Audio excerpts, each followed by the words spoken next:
Dialogue নামটা খুব ভালো, আমার খুব পছন্দ হয়েছে। আমি শুরুতে বলেছি, আমি ঢোকার সময় যখন গেটে দেখলাম সিলেট বিজনেস ডায়ালগ, নাম খুবই অ্যাপ্রোপ্রিয়েট নাম।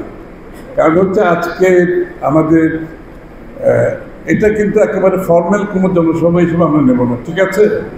ইনফর্মাল আমরা সবাই কথা বলবো, আমাদের ব্যবসায়িক সমস্যা, অর্থনৈতিক সমস্যা, সিলেট অঞ্চলের সমস্যা, অর্থনৈতিকভাবে আমরা সব কিছু খোলামেলা আলোচনা করতে আসছি। এটা কোনো ফর্মাল বক্তৃতা হবে না, লম্বা কিছু হবে না। এই জন্য এই কারণে আমরা আজকে এখানে বসেছি। এটা আমরা প্রত্যেক ডিভিশনে করছি। কারণটা হচ্ছে খুব সিম্পল। বাংলাদেশ গত 16-17 বছরে অর্থনৈতিকভাবে যে জায়গায় গিয়ে দাঁড়িয়েছে, ব্যবসায়ীদের চেয়ে ভালো কেউ বুঝবে না। ব্যবসায়ীরা এদের প্রথম ভিক্টিম হচ্ছে ব্যবসায়ীরা। ব্যাংকে টাকা নাই, শেয়ার বাজার ধ্বংস, দ্রব্যমূল্য নিয়ন্ত্রণের বাইরে, ব্যবসায়িক পরিবেশ নষ্ট, যেটাকে ইজ অফ ডুইং বিজনেস বলা হয়, যে ব্যবসা করার জন্য যে পরিবেশ সেটাও ধ্বংস। কারণ কিছু লুটেরা লোকজন, শ্রেণীর লোকজন ব্যবসা বাণিজ্য করেছে, মনোপোলাইজ করেছে, এটাকে নিজেদের মধ্যে একটা শ্রেণীর মধ্যে, একটা গোষ্ঠীর মধ্যে নিয়ে গেছে। সুতরাং সার্বিকভাবে বাংলাদেশের অর্থনীতিতে ব্যবসায়ীদের যে ভূমিকা, সেই ভূমিকা যদি আমরা পালন করতে না পারি, ব্যবসায়ীরা যদি স্বাধীনভাবে ব্যবসা করতে না পারে, ব্যবসায়িক পরিবেশ যদি ঠিক না থাকে, বাংলাদেশের অর্থনৈতিক ম্যানেজমেন্ট যদি ঠিক না থাকে, বাংলাদেশের শেয়ার বাজার যদি ঠিক না থাকে, সার্বিকভাবে ব্যবসাতে, যেটা জিয়াউর রহমান সাহেব বলে গেছেন যে অন্তর্ভুক্তিমূলক একটা দেশ উনি চেয়েছেন, দেশের সকল মানুষ অর্থনীতিতে যাতে অংশগ্রহণ করতে পারে। এবং আমরা কিন্তু এটা জিয়াউর রহমান সাহেব যেটা করেছেন, ফ্রি মার্কেট ইকোনমি, অর্থাৎ লেভেল প্লেইং ফিল্ড।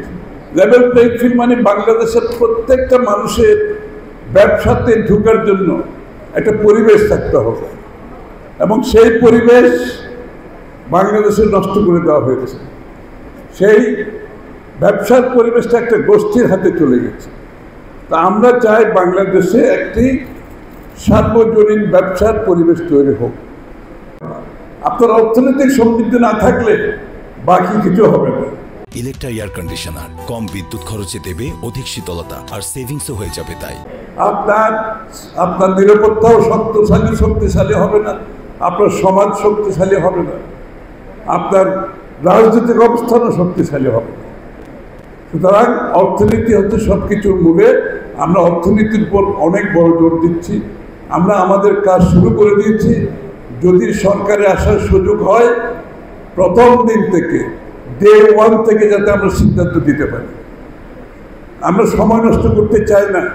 বাংলাদেশের মানুষের প্রত্যাশা কিন্তু অনেক বেশি।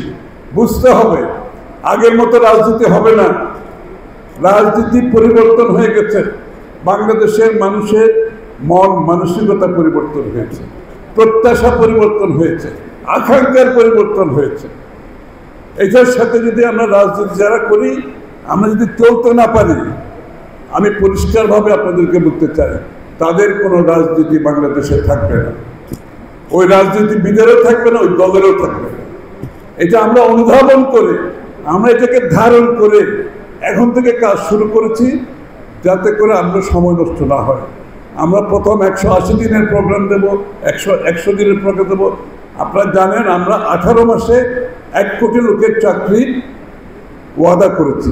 18 মাসে 1 কোটি লোকের চাকরি, এটা কিন্তু অনেক বড় টার্গেট। কিন্তু আমরা টার্গেটটা দিয়ে বসে না, এই টার্গেট পূরণ করার জন্য কোথায় কোথায় আমরা চাকরি হবে সেটা আমরা সিদ্ধান্ত নিয়েছি। আমরা কাজ করেছি, কোন কোন সেক্টরে কত লোকের চাকরি হবে, আত্মকর্মসংস্থান হবে, বিদেশে যাবে। 10 কোটি লোককে যদি আমরা, 1 কোটি লোককে যদি আমরা প্রথম 18 মাসে তাদের কর্মসংস্থান, আত্মকর্মসংস্থান সৃষ্টি করতে পারি, বাংলাদেশের অর্থনীতি 18 মাসে ভালো অবস্থানে চলে যাবে। এই ক্রাইসিস থেকে আমরা বেরিয়ে যেতে পারব। এবং প্রতিটি ক্ষেত্রে আমরা পাওয়ার সেক্টরের ক্ষেত্রে বলেন, আমরা স্বাস্থ্য শিক্ষার ক্ষেত্রে বলেন, আমরা সিদ্ধান্ত নিয়েছি জিডিপির 5% করে স্বাস্থ্য খাতে শিক্ষা খাতে আমরা ব্যয় করব। এত বড় সাহস নিয়ে কেউ কোনোদিন প্রোগ্রাম করেনি। অর্থাৎ ইউনিভার্সাল হেলথ কেয়ার, প্রত্যেকটা মানুষের হেলথ কেয়ারের অধিকার আমাকে দিতে হবে। প্রত্যেকটা মানুষের জন্য একটা ডাক্তার নিশ্চিতভাবে থাকতে হবে, যার জন্য তার অসুস্থতার জন্য তাকে যাতে যাওয়ার সুযোগ থাকে বিনা পয়সায়, তার বাড়ির কাছে পিছে ডাক্তার, দূরে নয়। প্রাথমিক চিকিৎসার অভাবে অনেক লোকের স্বাস্থ্য অবনতির দিকে যেতে যেতে এমন জায়গায় যায় তখন তার চিকিৎসার জন্য তার পয়সা থাকে না, সরকারও এত সব সাহায্য করতে পারে না। এই জন্য প্রাথমিক চিকিৎসা আমরা নিশ্চিত করতে চাই, শিক্ষা প্রাথমিক শিক্ষা নিশ্চিত করতে চাই। শিক্ষার কারিকুলাম বদলাতে হবে। বর্তমান কারিকুলাম দিয়ে নতুন বিশ্বে আমরা এগিয়ে যেতে পারবো না। আমরা আজকাল ইয়াং জেনারেশন যারা